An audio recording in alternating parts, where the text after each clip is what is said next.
O vapor do meu café da manhã subia em espiral no ar de novembro, dissipando-se no teto de concreto do que havia sido minha casa por 3 anos.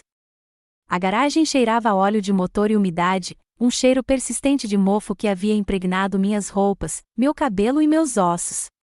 Ajustei o aquecedor com o pé descalço, sentindo o choque familiar do concreto frio contra a sola. 62 anos, e era isso que minha vida havia se tornado. Não se esqueça de se inscrever no canal e comentar de onde você está assistindo. Envolvi meus dedos na caneca de cerâmica lascada, um achado de garagem de dias melhores, e ouvi a chuva batendo na porta de metal. Pela única janela, eu podia ver a casa principal onde meu filho mais velho, Norman, morava com sua esposa, Maxine. A luz amarela e quente da cozinha brilhava como um farol que eu não tinha mais permissão para abordar. A ironia não passou despercebida para mim. Comprei esta propriedade há 15 anos, quando meu falecido marido Frank ainda estava vivo e meus filhos ainda fingiam se importar. O plano era simples: transformar a garagem em uma aconchegante suíte para minha sogra, onde eu poderia viver de forma independente e ficar perto da família. Frank começou o trabalho elétrico sozinho antes que o câncer o levasse. Após seu funeral, Norman olhou para o espaço inacabado e deu de ombros. Por enquanto está tudo bem, mãe. Terminamos depois. O depois nunca chegou. Meu telefone vibrou contra o criado mudo improvisado. Um recipiente de plástico coberto com um pano de prato. Uma mensagem da minha filha Ana. As crianças têm torneio de futebol neste fim de semana. Não poderei visitar. Fiquei olhando para a mensagem, meu maxilar se contraindo. Este foi o 4º fim de semana consecutivo. Ana morava a 20 minutos de distância, em sua mansão, com seu marido Roy, um ortodontista de sucesso que deixou claro desde o primeiro dia que eu não era problema dele. Suas visitas diminuíram de semanais para mensais, com esses cancelamentos educados que pareciam mais alívio do que arrependimento. A porta da garagem fechou quando alguém passou do lado de fora. Pela janela, observei Maxine correndo em direção ao seu SUV prateado, com a bolsa de grife apertada contra o peito. Ela não olhou para minha janela. Ela nunca fez isso. 3 anos morando a 9 metros de distância um do outro, e ela me tratou como um fantasma, assombrando sua vida suburbana perfeita. Lembrei-me do dia em que sugeri pela primeira vez que nos mudássemos para a garagem. Norma estava passando pelo divórcio da primeira esposa, lutando com o pagamento da pensão alimentícia e ameaçando perder a casa. Só temporariamente, eu disse, vendendo minha própria casa pequena, mas confortável, para ajudá-los a evitar a execução hipotecária. Até você se recuperar. O dinheiro desapareceu na conta conjunta deles como água na areia. Móveis novos, uma reforma na cozinha, o carro da Maxine, as ferramentas do Norman. Sempre outra despesa mais importante do que isolamento ou aquecimento adequado para sua mãe de 62 anos. Levantei-me e caminhei até o canto onde havia montado minha cozinha. Uma mini geladeira, um fogão elétrico e uma torradeira dispostos sobre uma mesa dobrável. A configuração me lembrou do meu dormitório da faculdade. Só que aos 19 anos eu tinha esperança. Aos 62 anos, senti como se estivesse cumprindo uma pena de prisão pelo crime de amar demais meus filhos. O piso de concreto era tão frio que o uso de chinelos era obrigatório o ano todo.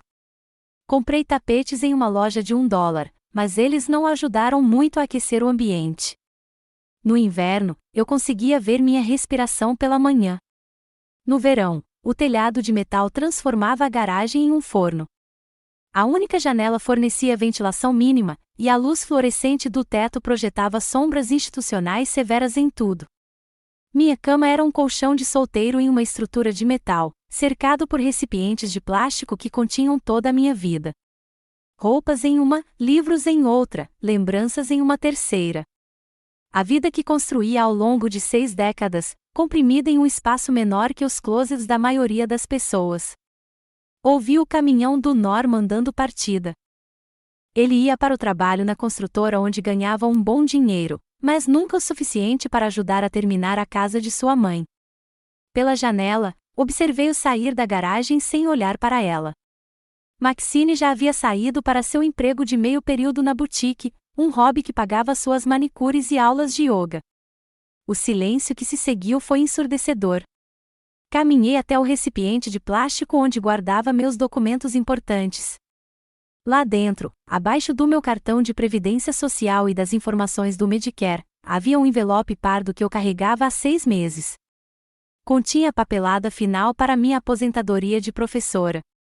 Dinheiro que eu estava guardando para uma emergência real. A emergência finalmente chegou, embora não da maneira que eu esperava.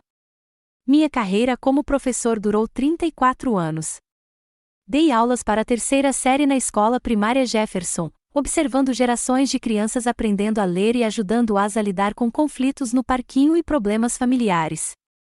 Meus pais confiaram a mim seus bens mais preciosos. Eu fui a formaturas, casamentos e chás de bebê. Eu era alguém que importava. Agora eu era alguém que morava em uma garagem.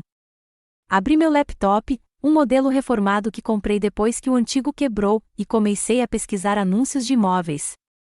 Não para apartamentos ou moradias para idosos, mas para algo completamente diferente. Algo que estava se formando na minha mente há semanas, tomando forma como uma fotografia em solução reveladora. Os anúncios de casas geminadas em Millbrook, a 30 metros de distância, eram surpreendentemente acessíveis. A área foi revitalizada nos últimos anos com jovens profissionais se mudando para lá, juntamente com aposentados que queriam bairros onde se pudesse caminhar e jardins comunitários. Eu poderia comprar alguma coisa lá, principalmente se liquidasse meu fundo de pensão. O pensamento deveria ter me aterrorizado. Em vez disso, foi como se fosse a primeira vez que eu respirava fundo em anos. Percorri as fotos de uma casa geminada de 3 quartos com piso de madeira e um pequeno quintal. A cozinha tinha bancadas de granito e eletrodomésticos de aço inoxidável. A sala de estar tinha uma lareira e estantes embutidas. Era tudo que esta garagem não era. Acolhedor, convidativo, digno. Meu telefone vibrou novamente. Mais uma mensagem da Ana. Aliás, vamos passar o dia de ação de graças na casa dos pais do Roy este ano. A mãe dele insiste em ser anfitriã. Você entende, né? Fiquei olhando para a mensagem até as palavras ficarem borradas. 3 anos de ações de graça sozinha nesta garagem, esquentando jantares congelados enquanto meus filhos se reuniam em volta de mesas nas quais eu não era bem-vinda. 3 anos sendo a mãe inconveniente, o fardo que sacrificou sua própria casa para salvar a deles. Eu respondi, claro, divirta-se. Mas algo mudou dentro de mim enquanto eu digitava essas palavras. Algo frio e definitivo, como uma porta se fechando em uma sala na qual eu nunca mais entraria. Fui até a janela e olhei para a casa principal. Casa de Norma e Maxine. A casa que economizei com minhas economias de uma vida, minha dignidade, meu futuro. A casa onde eu não era mais bem-vindo para jantares de domingo ou reuniões de feriados. Onde eu me tornei a velha louca que morava na garagem, uma vergonha de ser escondida dos amigos e vizinhos. A chuva havia parado e a fraca luz do sol filtrava-se através das nuvens. Eu podia ver o jardim de ervas de Maxine, aquele que ela havia plantado onde eu esperava colocar um pequeno deck. Ela nunca pediu permissão, apenas reivindicou o espaço como seu, como todo o resto. Fechei o laptop e voltei para o container de armazenamento com meus documentos importantes. O anúncio do sobrado ainda estava aberto na tela quando me sentei novamente, mas eu não estava mais olhando para ele. Eu estava me olhando no reflexo preto da janela. E pela primeira vez em 3 anos, vi algo além da derrota. Eu vi uma mulher que já estava farta. A decisão se cristalizou naquele momento, nítida e clara como o ar do inverno. Eu compraria a casa geminada. Eu deixaria esta garagem e estas crianças ingratas que se esqueceram de que dignidade não é algo que se possa reformar ou financiar. Eu recuperaria minha vida. Mas primeiro, eu me certificaria de que eles entendessem exatamente o que estavam perdendo. O aquecedor zumbia no canto, travando uma batalha perdida contra o frio de novembro. Em breve, pensei, não precisarei mais lutar essa batalha. Logo eu estaria aquecido novamente, e eles seriam os únicos deixados no frio. O nome da corretora imobiliária era Patrícia Maro, e ela tinha o tipo de sorriso caloroso que fazia você acreditar em segundas chances. Aos 50 e poucos anos, ela usava o cabelo grisalho em um corte curto e elegante e se portava com a confiança de alguém que ajudou pessoas a recomeçar mais vezes do que ela poderia contar. Este chegou ao mercado ontem, disse ela, destrancando a porta da frente da casa na Maple Street.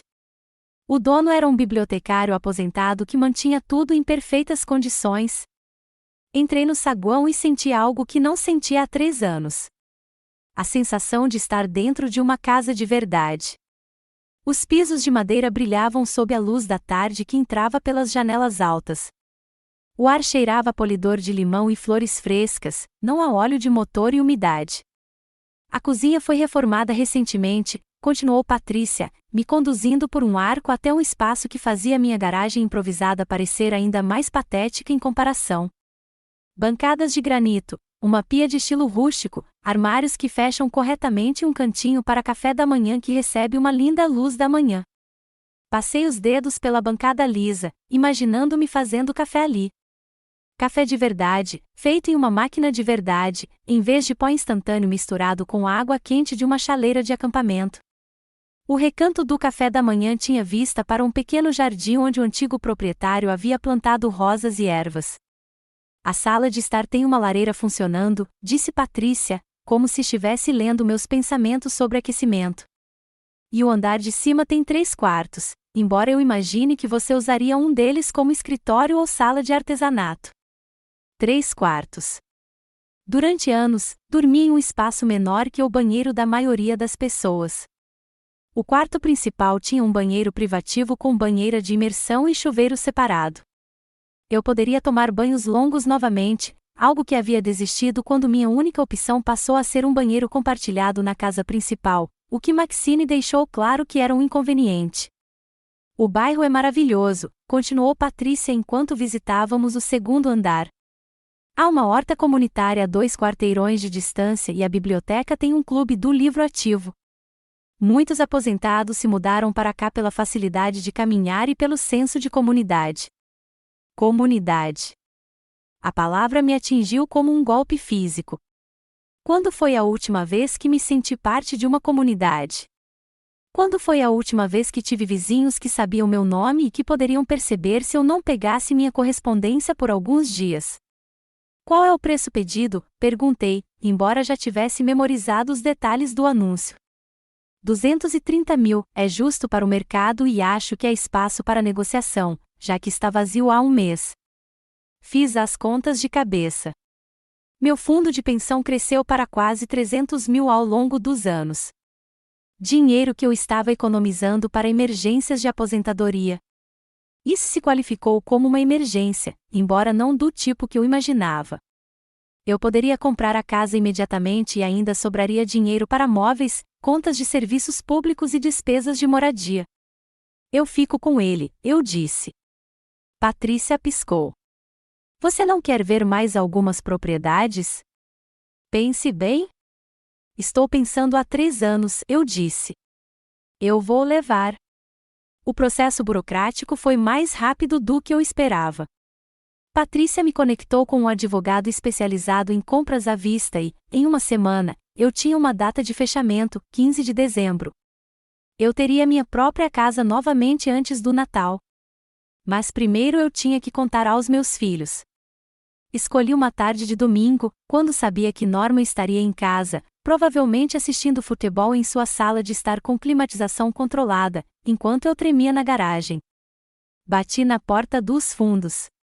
A porta da frente parecia muito formal, muito parecida com a de um estranho visitando.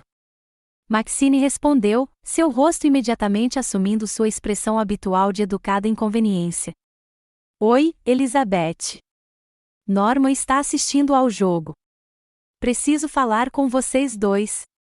Ela hesitou, provavelmente calculando se conseguiria alegar que ele estava ocupado. Ok, entre. O calor da cozinha deles me envolveu como um abraço que eu não recebia há anos. Norma ergueu os olhos do sofá, com o controle remoto na mão, claramente irritado com a interrupção. E aí, mãe? Eu ensaiei esse momento na minha cabeça dezenas de vezes.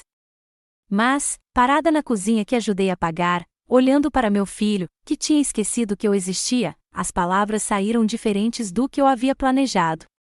Estou me mudando. Norman silenciou a televisão. As mãos de Maxine pararam no pano de prato que ela estava dobrando. Mudando-se. A voz de Norman continha um tom de confusão. Onde? Comprei uma casa em Millbrook. Fechamos o negócio em 15 de dezembro. O silêncio se estendeu entre nós como um abismo. Eu podia ver o cérebro de Norman trabalhando, tentando processar essa informação. O rosto de Maxine ficou cuidadosamente inexpressivo, do mesmo jeito que ficava quando ela tentava esconder seus verdadeiros sentimentos. Você comprou uma casa? Norman finalmente disse. Como? Quer dizer, você tem dinheiro para isso? A pergunta me incomodou, embora eu já esperasse por isso. Tenho meu fundo de pensão. Estou usando-o para comprar a casa à vista. Mas esse é o seu dinheiro de aposentadoria, disse Maxine. E por um momento, quase acreditei que ela estava preocupada com meu bem-estar. Estou aposentado, eu disse. Estou usando meu dinheiro de aposentadoria para comprar uma casa de repouso. Norman se levantou do sofá, com o rosto vermelho. Mãe, isso é loucura. Você não pode simplesmente. Você mora aqui. Esta é a sua casa. Não, eu disse baixinho. Esta é a sua casa. Eu moro na sua garagem. Isso é temporário. Já faz 3 anos, Norma. Queríamos terminar tudo direitinho. Você sabe que o dinheiro está curto. Olhei ao redor da cozinha com suas bancadas de granito e eletrodomésticos de aço inoxidável. Na sala de estar com seu sofá de couro e televisão de 75 polegadas. Na bolsa de grife da Maxine, que estava no balcão, provavelmente valia mais do que eu havia gasto em compras nos últimos 6 meses. Tenho certeza que sim, eu disse. Maxine deu um passo à frente e vi algo piscar em seu rosto. Não preocupação, mas cálculo. Elizabeth, talvez devêssemos conversar mais sobre isso. Quer dizer, comprar uma casa é uma decisão importante. Tem certeza de que está pensando com clareza? A condescendência em seu tom foi como um tapa. Estou pensando com mais clareza do que há anos. Mas e nós? Perguntou Norma. E lá estava. A verdadeira questão. Mas e quanto à sua felicidade, sua dignidade, seu futuro? E nós? E você? Bem, quero dizer, se você não estiver aqui e algo acontecer com a casa ou precisarmos de ajuda com a hipoteca. Senti algo frio se instalar em meu peito. Você está me pedindo para ficar para que você possa continuar me usando como uma rede de segurança financeira? Não foi isso que eu quis dizer. Foi exatamente isso que você quis dizer. O rosto de Norman ficou ainda mais vermelho. Mãe, isso não é justo. Deixamos você morar aqui. Deixe-me. A palavra saiu mais ríspida do que eu pretendia. Deixe-me morar em uma garagem em troca de financiar seu estilo de vida. Não é bem assim. Então, como é, Norma? Porque, do meu ponto de vista, parece que abri mão da minha casa para salvar a sua. E você me pagou me tratando como um inquilino inconveniente. A máscara de Maxine caiu por um momento, e eu vi um lampejo de raiva por baixo dela. Nós nunca pedimos para você vender sua casa. Você ia perder essa. Esse era um problema nosso para resolver. Você tem razão. Eu disse que sim. E agora minha situação de vida é um problema que preciso resolver. Virei-me para sair. Mas a voz de Norma me parou. Mãe, espera. Vamos. Vamos conversar sobre isso racionalmente. Talvez possamos dar um jeito. Terminar a garagem direito. Deixá-la mais confortável. Virei-me para encará-lo. Com que dinheiro? Poderíamos fazer um empréstimo. Normando. Minha voz era baixa, mas conseguiu cortar sua gagueira. Não estou pedindo para você consertar a garagem. Estou dizendo que estou indo embora. Mas por quê? Maxine perguntou. E pela primeira vez, ela pareceu genuinamente confusa. Não entendo por que você quer ir embora. Eu a encarei. Essa mulher que morou a 9 metros de mim por 3 anos sem nunca me convidar para tomar um café, que plantou um jardim no espaço onde eu esperava construir um deck, que deixou claro de 1000 pequenas maneiras que eu não era bem-vindo na vida que ela construiu com meu filho. Porque eu quero estar aquecido, eu disse simplesmente. Deixei-os parados na cozinha, com a boca de Norma abrindo e fechando como a de um peixe. O rosto de Maxine estava cuidadosamente composto, mas seus olhos estavam afiados e calculistas. Voltei andando pelo quintal até minha garagem, minha respiração visível no ar frio. Lá dentro, sentei-me na minha cama de solteiro e peguei meu telefone. Percorri meus contatos até encontrar o número de Ana. Oi, querido, ela respondeu, com a voz distraída. E aí? Queria te avisar que estou me mudando. Mudando? Sua voz ficou mais aguda devido ao interesse. Onde?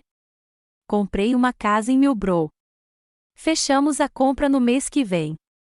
O silêncio do outro lado da linha se estendeu por tempo suficiente para que eu me perguntasse se a ligação havia caído. Ana, estou aqui. Estou surpreso. Por que você está se mudando? Porque eu quero viver em um lar de verdade novamente. Mas você tem um lar. Você está com Norma e Maxine. Eu moro na garagem deles, Ana. Mas isso é apenas temporário. Fechei meus olhos. Já se passaram 3 anos. Bem, talvez seja hora de terminarem isso direito. Talvez seja hora de parar de esperar que eles se importem com meu conforto. Outro longo silêncio. Então, mãe, você está bem? Você parece brava. Não estou com raiva, eu disse, e percebi que era verdade. Terminei. Depois que desliguei, sentei-me na luz cinzenta da garagem e senti algo que não sentia há anos. Antecipação. Em 3 semanas, eu acordaria no meu próprio quarto, faria café na minha própria cozinha, tomaria um banho quente na minha própria banheira e meus filhos acordariam em suas casas, quentinhos e confortáveis, como sempre. A única diferença seria que eu não estaria lá para pegá-los se eles caíssem. O encerramento ocorreu em uma manhã de terça-feira que pareceu atravessar uma porta para uma vida diferente. Assinei papéis em uma longa mesa de mogno no escritório do advogado, com a mão firme apesar da magnitude do que eu estava fazendo. Patrícia sentou-se ao meu lado, ocasionalmente apontando cláusulas importantes, mas principalmente apenas testemunhando o que ela reconheceu como mais do que uma transação imobiliária. Parabéns, ela disse quando aceitei as chaves. Você é oficialmente dono de uma casa novamente. As teclas estavam quentes na minha palma, mais pesadas do que deveriam ser. 2 chaves para a porta da frente, uma para a dos fundos e uma pequena de latão para a caixa de correio. Objetos tão simples, mas que representavam algo que eu tinha esquecido. Eu poderia ter autonomia. Dirigi direto para Maple Street, com meus poucos pertences colocados na parte de trás do meu antigo Honda Civic. 3 anos de vida comprimidos em 6 caixas e 2 malas. Tudo que importava para mim antes da crise financeira de Norman foi vendido, doado ou absorvido pela casa deles. Eu estava recomeçando com menos do que tinha aos 25 anos, mas me sentia mais rico do que há anos. A casa me recebeu com a luz da tarde entrando pelas janelas limpas.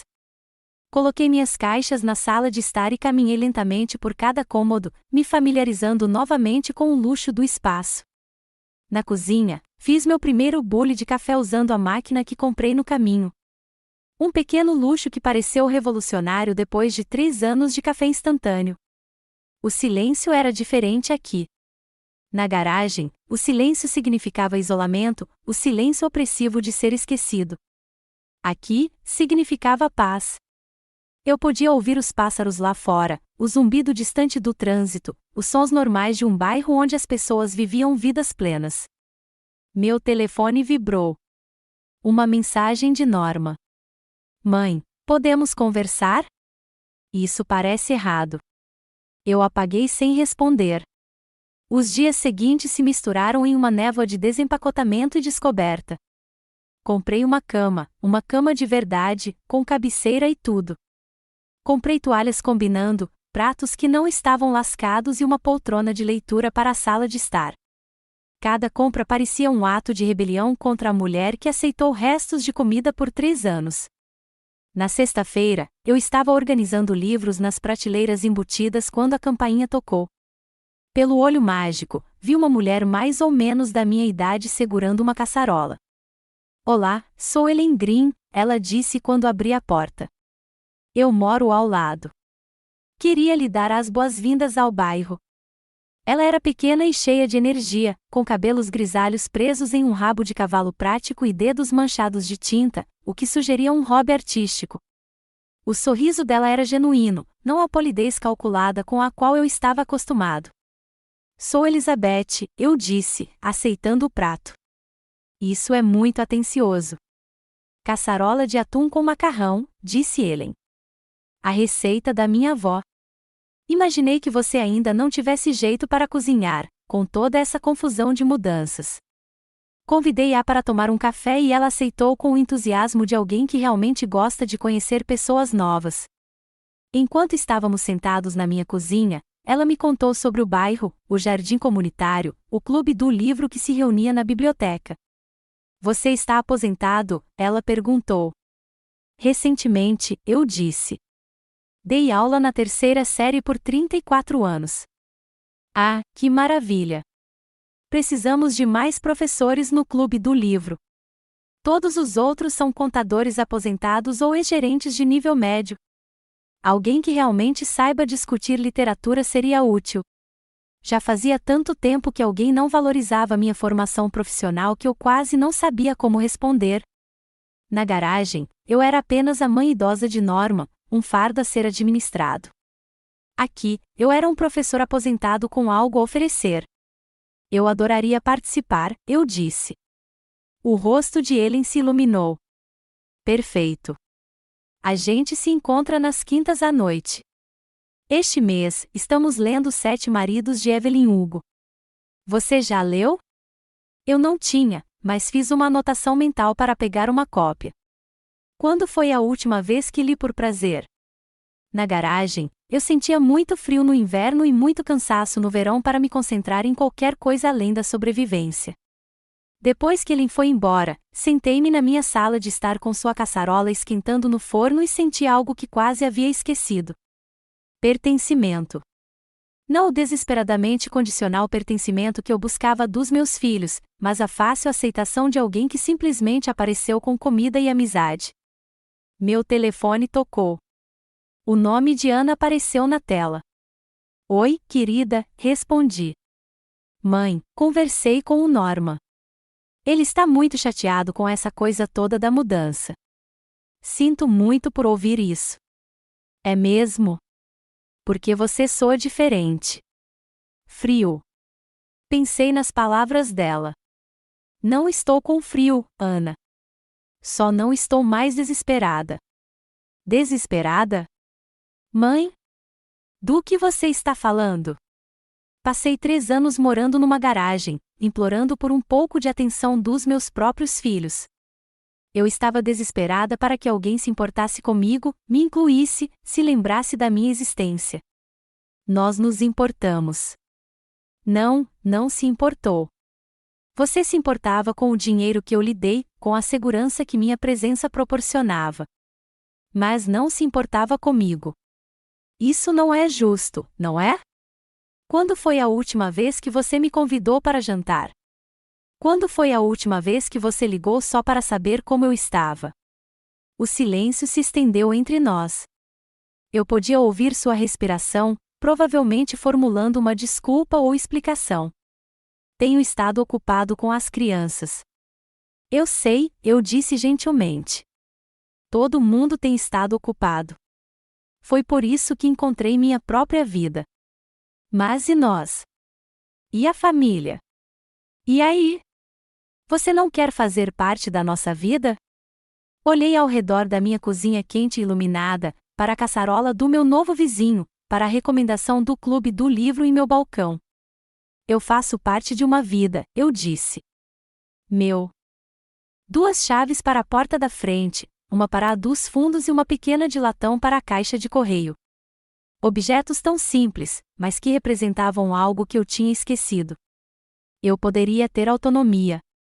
Dirigi direto para Maple Street, com meus poucos pertences colocados na parte de trás do meu antigo Honda Civic. 3 anos de vida comprimidos em 6 caixas e 2 malas. Tudo que importava para mim antes da crise financeira de Norman foi vendido, doado ou absorvido pela casa deles. Eu estava recomeçando com menos do que tinha aos 25 anos, mas me sentia mais rico do que há anos. A casa me recebeu com a luz da tarde entrando pelas janelas limpas. Coloquei minhas caixas na sala de estar e caminhei lentamente por cada cômodo, me familiarizando novamente com o luxo do espaço. Na cozinha, fiz meu primeiro bule de café usando a máquina que comprei no caminho. Um pequeno luxo que pareceu revolucionário depois de 3 anos de café instantâneo. O silêncio era diferente aqui. Na garagem, o silêncio significava isolamento, o silêncio opressivo de ser esquecido. Aqui, significava paz. Eu podia ouvir os pássaros lá fora, o zumbido distante do trânsito, os sons normais de um bairro onde as pessoas viviam vidas plenas. Meu telefone vibrou. Uma mensagem de Norma. Mãe, podemos conversar? Isso parece errado. Eu apaguei sem responder. Os dias seguintes se misturaram em uma névoa de desempacotamento e descoberta.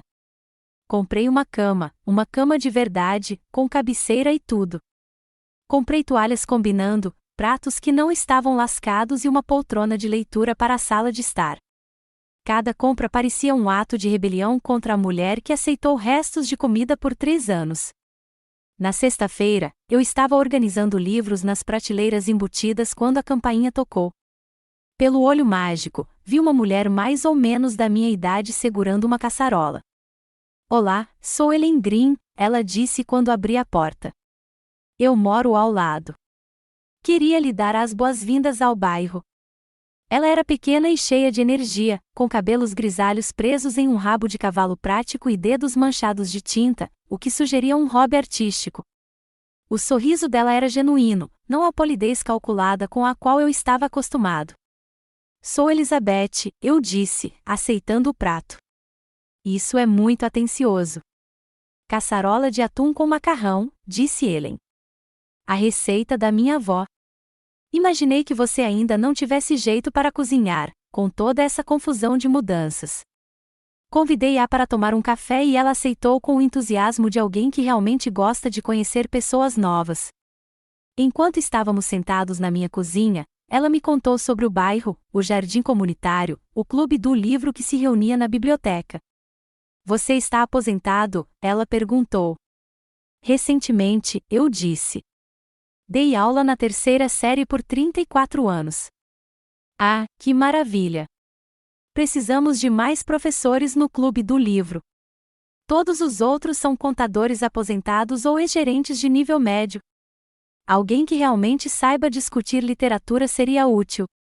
Já fazia tanto tempo que alguém não valorizava minha formação profissional que eu quase não sabia como responder. Na garagem, eu era apenas a mãe idosa de Norma, um fardo a ser administrado. Aqui, eu era um professor aposentado com algo a oferecer. Eu adoraria participar, eu disse. O rosto de Ellen se iluminou. Perfeito. A gente se encontra nas quintas à noite. Este mês, estamos lendo Os 7 Maridos de Evelyn Hugo. Você já leu? Eu não tinha, mas fiz uma anotação mental para pegar uma cópia. Quando foi a última vez que li por prazer? Na garagem, eu sentia muito frio no inverno e muito cansaço no verão para me concentrar em qualquer coisa além da sobrevivência. Depois que ele foi embora, sentei-me na minha sala de estar com sua caçarola esquentando no forno e senti algo que quase havia esquecido. Pertencimento. Não o desesperadamente condicional pertencimento que eu buscava dos meus filhos, mas a fácil aceitação de alguém que simplesmente apareceu com comida e amizade. Meu telefone tocou. O nome de Ana apareceu na tela. Oi, querida, respondi. Mãe, conversei com o Norman. Ele está muito chateado com essa coisa toda da mudança. Sinto muito por ouvir isso. É mesmo? Porque você soa diferente. Frio. Pensei nas palavras dela. Não estou com frio, Ana. Só não estou mais desesperada. Desesperada? Mãe? Do que você está falando? Passei 3 anos morando numa garagem, implorando por um pouco de atenção dos meus próprios filhos. Eu estava desesperada para que alguém se importasse comigo, me incluísse, se lembrasse da minha existência. Nós nos importamos. Não, não se importou. Você se importava com o dinheiro que eu lhe dei, com a segurança que minha presença proporcionava. Mas não se importava comigo. Isso não é justo, não é? Quando foi a última vez que você me convidou para jantar? Quando foi a última vez que você ligou só para saber como eu estava? O silêncio se estendeu entre nós. Eu podia ouvir sua respiração, provavelmente formulando uma desculpa ou explicação. Tenho estado ocupado com as crianças. Eu sei, eu disse gentilmente. Todo mundo tem estado ocupado. Foi por isso que encontrei minha própria vida. Mas e nós? E a família? E aí? Você não quer fazer parte da nossa vida? Olhei ao redor da minha cozinha quente e iluminada, para a caçarola do meu novo vizinho, para a recomendação do clube do livro em meu balcão. Eu faço parte de uma vida, eu disse. Meu. Depois que desliguei, sentei-me no silêncio da minha casa e senti algo se acomodar no meu peito. Não exatamente tristeza, mas uma espécie de finalidade pacífica. Passei 3 anos lamentando a perda da mãe que eu pensava ser, aquela que era necessária, valorizada e essencial para a felicidade da família. Agora eu estava descobrindo a mulher que eu realmente era.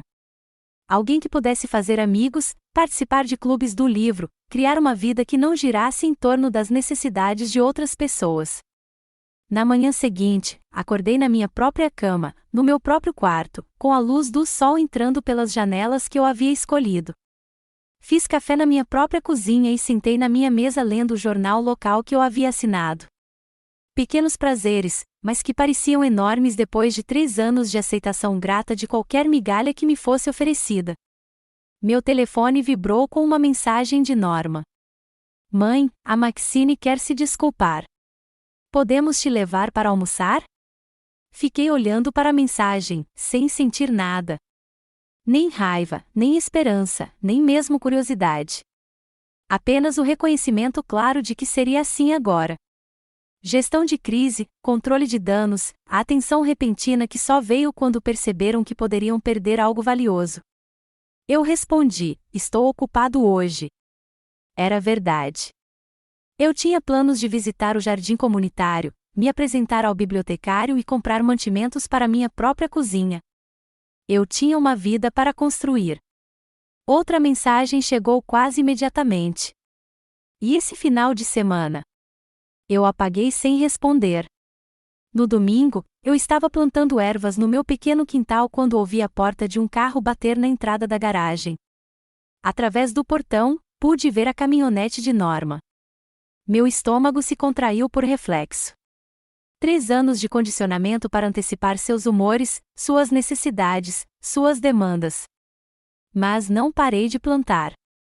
Pressionei a muda de manjericão no solo e reguei com cuidado, sem pressa.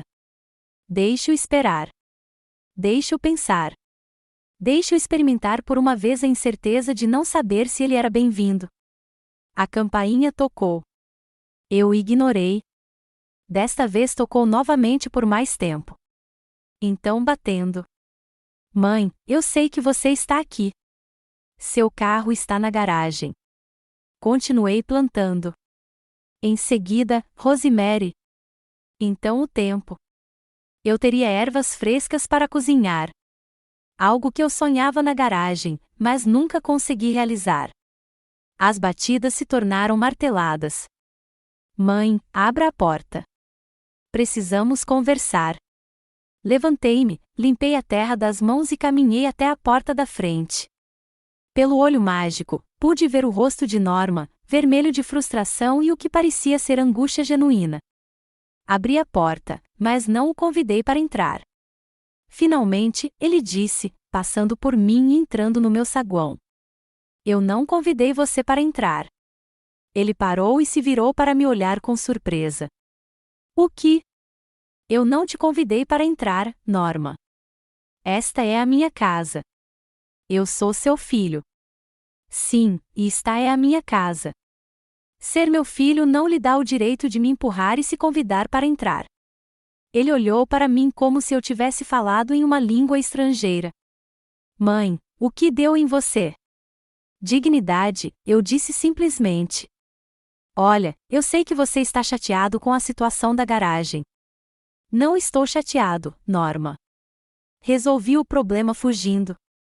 Cuidando de mim mesmo. Ele passou as mãos pelos cabelos, um gesto que reconheci da sua infância, quando ele estava frustrado e procurava outra pessoa para resolver seus problemas. Mãe, isso é loucura. Você não pode simplesmente nos tirar da sua vida. Não vou te excluir. Só não vou mais fazer de você o centro do meu universo. Mas nós somos sua família. Sim, e você sempre será minha família. Mas eu não serei mais sua rede de segurança. Algo brilhou em seus olhos, sem compreensão, mas o primeiro vislumbre de uma consequência real. O que você quer dizer? É exatamente isso que eu disse. Não estou disponível para empréstimos emergenciais, creche gratuita ou gerenciamento de crises. Não sou seu plano B.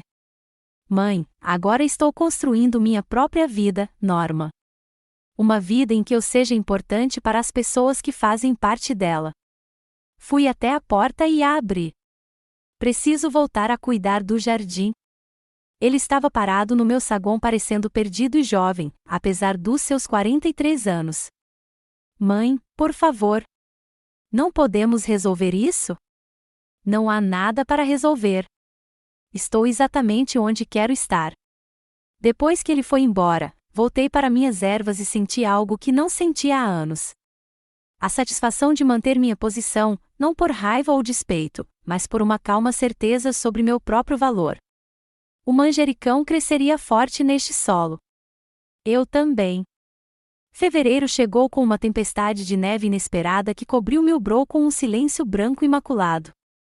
Acordei no meu quarto quentinho, observei a neve caindo do lado de fora da minha janela e senti algo próximo da satisfação. O radiador zumbia constantemente, a casa mantinha o calor e eu não tinha onde estar, exceto exatamente onde eu estava. Na garagem, os dias de neve eram exercícios de sobrevivência. O aquecedor lutava contra o frio, o piso de concreto ficava ainda mais brutal sob meus pés, a umidade parecia penetrar em meus ossos. Agora eu fazia café na cozinha, me enrolava em um hobby grosso e me acomodava na minha cadeira de leitura com os 7 maridos de Evelyn Hugo. O clube do livro se tornou uma das minhas partes favoritas da semana. Ele me apresentou a outras 5 mulheres, todas profissionais aposentadas que chegaram a Millbrow pelos mesmos motivos que eu. O desejo de comunidade, dignidade e uma vida que lhes pertencesse. Nós nos encontrávamos na biblioteca nas noites de quinta-feira, mas nossas conversas começaram a se transformar em encontros para café e jantares improvisados. Você está radiante, Ellen disse em nosso último encontro. Eu sei que isso parece ridículo, mas você parece alguém que finalmente dormiu o suficiente. Ela não estava errada. Eu dormia 8 horas por noite na minha cama confortável, acordando naturalmente em vez de ouvir o som das portas dos carros batendo ou dos saltos altos da Maxine batendo na entrada da garagem. Eu fazia refeições regulares, lia livros, caminhava pelo bairro, prazeres simples que pareciam revolucionários depois de 3 anos de mera sobrevivência. Meu telefone vibrou na mesa de centro. Uma mensagem de Ana. As crianças estão perguntando sobre a vovó. Quando podemos visitar sua nova casa? Fiquei olhando para a mensagem, sem sentir nada. Não era raiva, nem tristeza, apenas o reconhecimento de um padrão que eu já tinha visto muitas vezes antes. Os filhos, meus netos, estavam sendo utilizados como alavanca emocional. Era uma estratégia que teria funcionado 6 meses atrás, quando eu estava desesperado por qualquer conexão com minha família. Eu respondi: quando você estiver pronto para me visitar, não na minha casa. Meu telefone tocou quase imediatamente. O nome de Ana na tela. Mãe, o que isso significa? Significa que não estou interessada em ser uma atração turística para seus filhos. Se quiser visitar, fique à vontade, mas não estou fingindo ser avó para sua conveniência. Isso não é. Eu só pensei que as crianças gostariam de ver onde você mora agora. As crianças não me veem há 4 meses, Ana. Elas não sabem onde eu moro porque você não as trouxe para visitar. Tenho estado ocupado. Você esteve ocupado por 3 anos. O silêncio se estendeu entre nós. Eu podia ouvir sua respiração, provavelmente formulando outra desculpa ou explicação. Mãe, não entendo o que está acontecendo com você. Você está diferente. Com frio. Não estou com frio.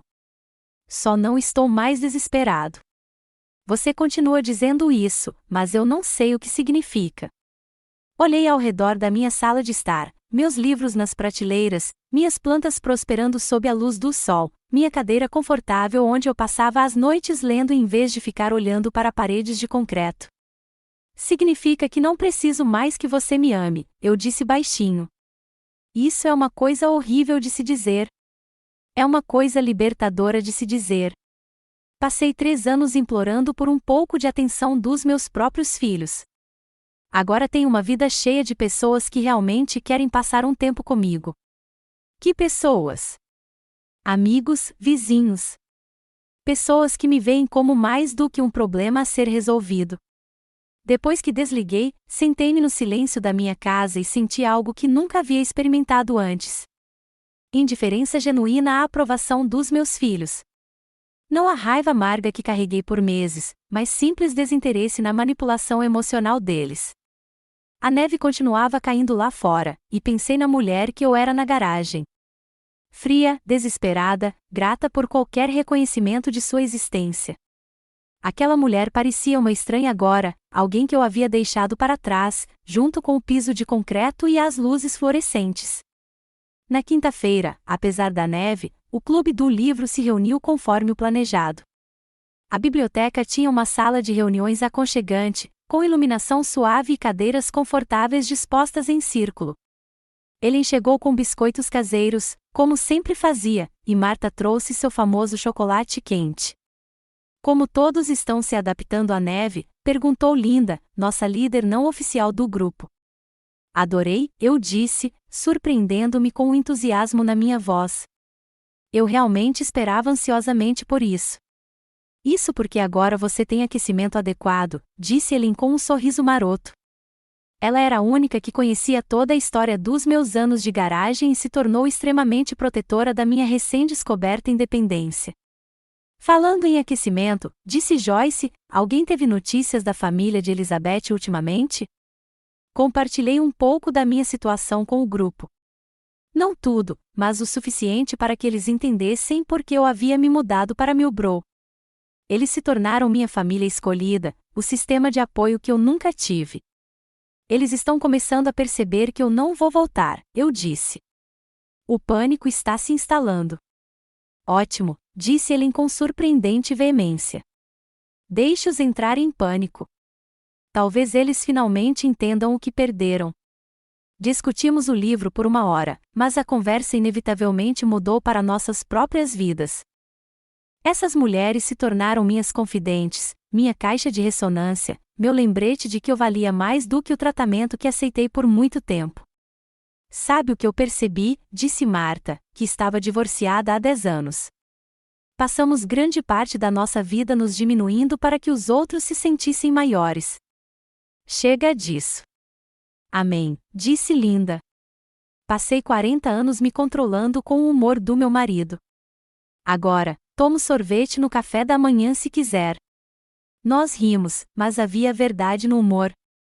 Éramos todas mulheres que passaram décadas controlando as emoções de outras pessoas e agora estávamos aprendendo a priorizar as nossas. Depois da reunião, Ellen e eu caminhamos juntas até o carro dela, nossa respiração visível no ar frio. Você está lidando com isso muito bem, ela disse. Eu sei que não é fácil. É mais fácil do que eu esperava, admiti. Achei que sentiria mais falta deles. Você sente falta da ideia deles, da família que você achava que tinha. Ela estava certa. Eu lamentei a perda dos filhos amorosos e gratos que imaginei ter criado, mas não senti falta da realidade de ser ignorado, usado e descartado quando conveniente. Na manhã seguinte, acordei e descobri que minha entrada de veículos havia sido arada. Eu não havia providenciado a remoção da neve, mas meu vizinho Tom aparentemente incluiu minha entrada de veículos quando limpou a dele. Quando bati na porta dele para agradecer, ele dispensou minha gratidão. É isso que os vizinhos fazem, ele disse simplesmente. Vizinhos. Não obrigações familiares ou favores induzidos pela culpa, mas a simples gentileza de pessoas que compartilhavam uma comunidade. Eu tinha esquecido que tamanha generosidade existia. Eu estava preparando o almoço quando a campainha tocou. Pelo olho mágico, vi Maxine parada na minha varanda, parecendo insegura e com frio. Ela estava sozinha, o que me surpreendeu. Geralmente, Norma a acompanhava quando ela tinha algo a dizer. Abri a porta, mas não a convidei para entrar. Oi, Elizabeth, ela disse, com a voz cuidadosamente controlada. Eu esperava que pudéssemos conversar. Sobre o quê? Sobre tudo. Sobre como as coisas deram errado. Estudei seu rosto, procurando por sinais de remorso genuíno ou apenas controle de danos. Ela parecia cansada, mais velha do que seus 39 anos, e havia algo em seus olhos que poderia ser arrependimento verdadeiro. Estou ouvindo, eu disse. Posso entrar?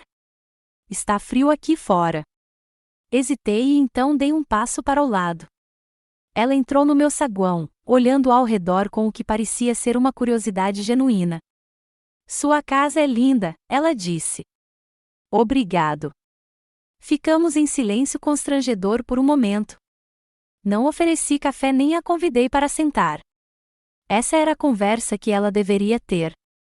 Eu queria me desculpar, ela disse finalmente. Por como te tratamos, pela garagem, por te excluir, por tudo.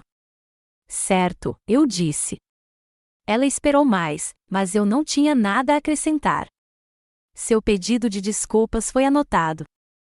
Não aceito nem rejeitado, apenas reconhecido. Eu sei que você está com raiva. Não estou bravo, Maxine. Você não está? Não, sou indiferente. A palavra a atingiu como um golpe físico.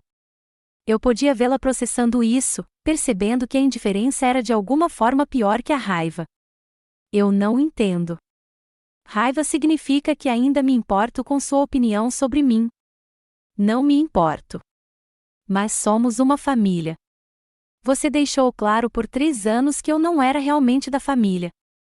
Eu era uma rede de segurança financeira com pulso. Não foi assim que vimos. Foi exatamente assim que você viu. E está tudo bem. Agora entendo que eu esperava algo de você que você não era capaz de dar. Nós podemos mudar. Queremos consertar isso. Não há nada que possa ser corrigido. Você é quem você é e eu sou quem eu sou. Simplesmente não somos compatíveis. Ela olhou para mim e eu pude vê-la calculando, tentando encontrar as palavras certas para consertar uma situação que não tinha conserto. Norma está infeliz, ela disse finalmente. Ele sente muita falta de você. Tenho certeza de que ele sente falta de ter um plano de reserva financeiro. Não é uma questão de dinheiro, não é? Quando foi a última vez que ele ligou só para saber como eu estava? Quando foi a última vez que algum de vocês me convidou para jantar ou me incluiu em suas vidas de alguma forma que não envolvesse eu lhes dar algo? Ela abriu a boca e depois a fechou. Nós dois sabíamos a resposta. Agora tenho uma vida, eu disse gentilmente. Uma vida boa. Não estou interessado em voltar atrás. Depois que ela saiu, fiquei no meu saguão e senti algo que nunca havia experimentado antes. Liberdade emocional completa. Não a amarga satisfação da vingança, mas a clareza pacífica de alguém que finalmente parou de tentar forçar o amor onde ele não existia.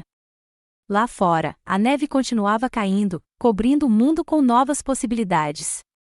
Eu não tinha para onde ir, nada a provar, ninguém para agradar além de mim mesmo. Pela primeira vez em 3 anos, isso pareceu o suficiente. A primavera chegou mais cedo naquele ano, e com ela veio o tipo de renovação que eu não sentia há décadas. Minha horta de ervas floresceu durante o inverno na janela ensolarada da minha cozinha, e agora eu estava transplantando manjericão e alecrim para o pequeno terreno atrás da minha casa. O solo era rico e escuro, nada parecido com o concreto que eu havia contemplado por 3 anos. Eu estava de joelhos, com as mãos enterradas na terra, quando ouvi o som familiar da caminhonete de Norman na minha garagem. Mas desta vez, eram 2 veículos. Pelo portão lateral, eu também pude ver a minivan prata de Ana. Eles estão se coordenando agora, pensei com interesse distante. Uma frente unida. Continuei plantando, tomando meu tempo com cada muda. O sol estava quente em meus ombros. E eu podia ouvir os pássaros cantando no bordo que fazia sombra no meu pequeno quintal. Deixe-os esperar. Deixe-se perguntar se eu estava em casa. Deixe-os vivenciar a incerteza de não saber se são bem-vindos. A campainha tocou. Eu ignorei. Tocou novamente, seguido de batidas. Então ouvi a voz de Ana. Mãe, sabemos que você está aqui. Podemos ver você através do portão. Fiquei de pé lentamente, tirando a terra das mãos.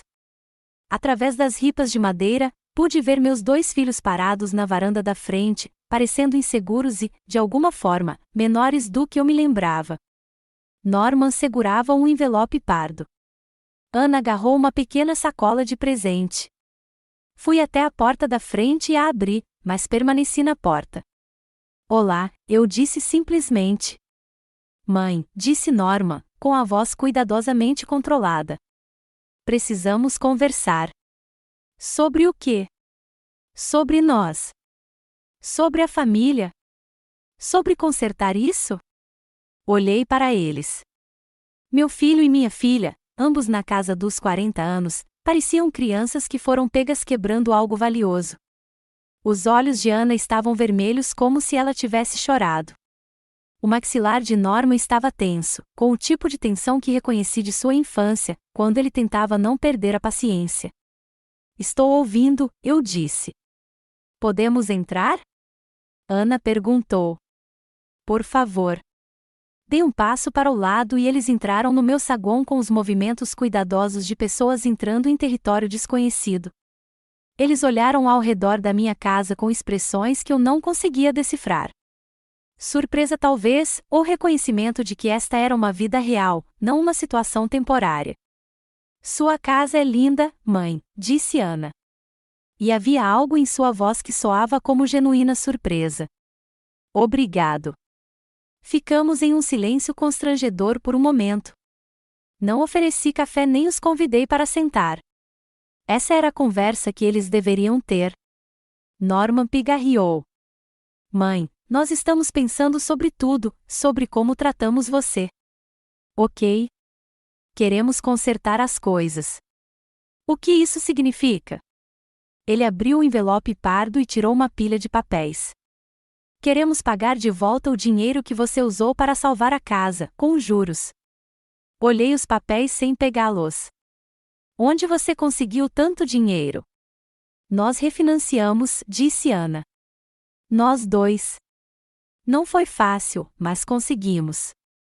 E queremos terminar a garagem corretamente, acrescentou Norma. Transforme-o em um apartamento de verdade. Você pode voltar, ter seu próprio espaço, mas ainda estar perto da família. Olhei para eles, sentindo algo que poderia ser pena. Eles ainda não entendiam. Eles achavam que se tratava de dinheiro, de acomodação, de resolver problemas práticos em vez de abordar a questão fundamental. Não quero a garagem, eu disse baixinho. Então construiremos outra coisa para você, disse Norman desesperadamente. Uma casinha no quintal. O que você quiser. Não quero nada no seu quintal. Mas somos uma família. Não, eu disse, e a palavra saiu mais ríspida do que eu pretendia. Somos parentes. Não é a mesma coisa. O rosto de Ana se contraiu. Mãe, por favor. Sabemos que cometemos erros. Você não cometeu erros, eu disse. Você fez escolhas. Por 3 anos, você escolheu me ignorar, me excluir e me tratar como um incômodo. Não foram acidentes. Nós podemos mudar. Norman disse: queremos mudar porque vocês têm medo de perder sua rede de segurança financeira. Porque nós amamos você, disse Ana, e eu podia ouvir as lágrimas em sua voz. Olhei para ela, realmente olhei para ela, minha filha, que herdou meus olhos verdes e meu queixo teimoso, que foi uma criança inteligente e empática e se tornou uma mulher capaz de ignorar o sofrimento de sua mãe por 3 anos. Se você me ama, eu disse baixinho, por que demorou 6 meses para perceber que eu tinha ido embora? O silêncio que se seguiu foi ensurdecedor. Eu podia vê-los processando a pergunta, percebendo que não tinham uma boa resposta. Estávamos te subestimando, Norman disse finalmente. Nós sabemos disso agora. Sim, você estava. E agora você está em pânico porque percebeu que eu não vou voltar. Você está? Perguntou Ana. E havia algo desesperado em sua voz. Você vai voltar algum dia? Olhei ao redor do meu hall de entrada para a vida que construí nos últimos meses. Amanhã, Helen e eu iríamos de carro até o Jardim Botânico. Neste fim de semana, o Clube do Livro estava organizando um jantar comunitário. No mês seguinte, eu começaria como voluntário no centro de alfabetização. Estou de volta, eu disse. Voltei a ser eu mesmo. Mas e nós? Perguntou Norma. E lá estava. A questão que sempre esteve no centro do nosso relacionamento. E nós? E quanto às suas necessidades, seu conforto, sua segurança? E você? Precisamos de você, mãe. Você precisa do meu dinheiro. Precisa da minha disponibilidade. Precisa da segurança de saber que sempre estarei lá para te segurar se você cair. Mas você não precisa de mim. Isso não é verdade. Quando foi a última vez que você ligou só para ouvir a minha voz? Quando foi a última vez que você perguntou sobre o meu dia, minha saúde, minha felicidade? Quando foi a última vez que você pensou no que eu poderia precisar em vez do que você precisava de mim? As perguntas pairavam no ar entre nós. Eu podia vê-los lutando, tentando encontrar exemplos que provassem que eu estava errado. Mas todos nós sabíamos a verdade. Podemos fazer melhor, disse Ana finalmente. Queremos fazer melhor. Tenho certeza que sim. Mas não estou interessado em ser seu boneco de treino enquanto você aprende a tratar as pessoas com dignidade humana básica. O rosto de Norman ficou vermelho. Mãe, isso não é justo. Estamos tentando nos desculpar. Você está tentando administrar uma crise. Há uma diferença. E daí? Perguntou Ana, elevando a voz. Você vai nos tirar da sua vida para sempre. Não vou te excluir. Só não vou mais fazer de você o centro do meu universo. Mas nós somos seus filhos. E vocês sempre serão meus filhos. Mas ser meus filhos não lhes dá o direito de me tratar mal e esperar que eu seja grato por isso. Fui até a porta e a abri. Tenho planos para esta tarde. Eles estavam no meu saguão, parecendo perdidos e, de alguma forma, menores do que quando chegaram. Os adultos confiantes que pensavam que poderiam consertar tudo com dinheiro e promessas foram substituídos por crianças confusas que de repente perceberam que sua mãe era uma pessoa real, com sentimentos e autonomia. Mãe, disse Norma, com a voz ligeiramente embargada. Por favor, não faça isso. Não vou fazer nada com você, eu disse gentilmente. Estou apenas vivendo minha vida sem nós, sem centrar minha vida em você. Há uma diferença. Ana deu um passo à frente, com lágrimas escorrendo pelo rosto. Não sei como consertar isso. Você não pode consertar isso, eu disse. Você só pode decidir como quer seguir em frente. O que isso significa? Significa que se você quiser um relacionamento comigo, pode me ligar, me visitar, fazer parte da minha vida. Mas você não tem mais controle sobre isso. E se não o fizermos? Olhei para ela, a filha que criei, amei e pela qual me sacrifiquei, e senti algo que nunca havia experimentado antes. Liberdade emocional completa. Então não, eu disse simplesmente. Depois que eles foram embora, voltei para o meu jardim e continuei plantando. O solo era quente e rico, e as ervas cresceriam fortes ali. Eu já conseguia imaginar as refeições que prepararia com manjericão fresco, o chá que faria com hortelã do meu próprio jardim. Meu telefone vibrou com uma mensagem de Ellen. Ainda sobre os jardins botânicos amanhã. Eu respondi, não perderia. Enquanto o sol se punha no meu pequeno quintal, sentei-me na cadeira que havia colocado entre as ervas e senti algo que quase havia esquecido. Contentamento. Não a felicidade desesperada que vem da aprovação de outras pessoas, mas a satisfação silenciosa de uma vida vivida em meus próprios termos. Norman e Anna teriam que decidir que tipo de relacionamento queriam comigo. Eles poderiam escolher me ver como uma pessoa digna de respeito e consideração, ou poderiam escolher me ver como um inconveniente a ser gerenciado. De qualquer forma, eu ficaria bem. Eu tinha minha casa quentinha, minha família escolhida, meu jardim cheio de coisas para crescer. Eu tinha descoberto que a mulher que eu era na garagem, fria, desesperada, grata pelos restos, não era eu mesma. Ela foi alguém que criei para sobreviver a uma situação impossível. A mulher que eu realmente era tinha sua própria casa, seus próprios amigos, sua própria vida. Ela não precisava da permissão de ninguém para existir e certamente não precisava da aprovação de ninguém para ser feliz.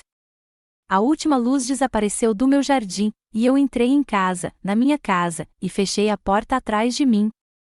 O amanhã traria novas possibilidades, novo crescimento, novos motivos para ser grato pela vida que eu finalmente reivindiquei como minha. E se meus filhos quisessem fazer parte dessa vida, eles teriam que conquistar seu lugar nela, assim como todo mundo. Os anos de garagem acabaram. A vida real havia começado.